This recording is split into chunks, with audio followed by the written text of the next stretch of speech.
दोस्तों आज की वीडियो में मैं आपको 5 दिलचस्प पहेलियों के बारे में बताने जा रहा हूं, तो आइए शुरू करते हैं। पहेली नंबर 1, जहाज 1 लीटर में कितने किलोमीटर चलता है?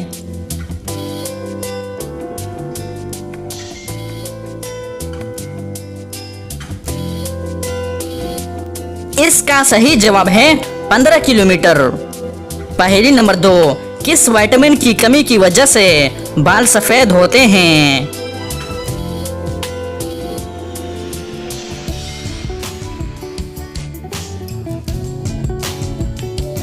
सही जवाब है विटामिन B3। पहेली नंबर 3, दूध के अंदर कौन सा विटामिन नहीं होता?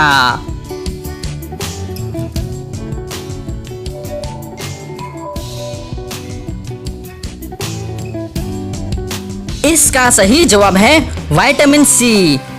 पहेली नंबर 4, गरीबों की गाय किसको कहा जाता है?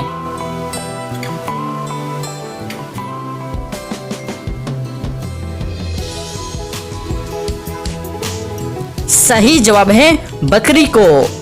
पहेली नंबर 5, वो कौन सा पौधा है जो गोश्त खाता है?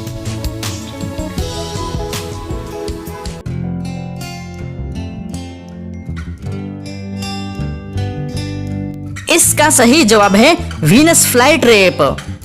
तो दोस्तों उम्मीद करता हूं कि आज की वीडियो आपको पसंद आई है। अगर पसंद आई है तो लाइक का बटन दबाएं और मज़ीद मालूमाती वीडियोस के लिए हमारे चैनल को सब्सक्राइब कीजिए। शुक्रिया।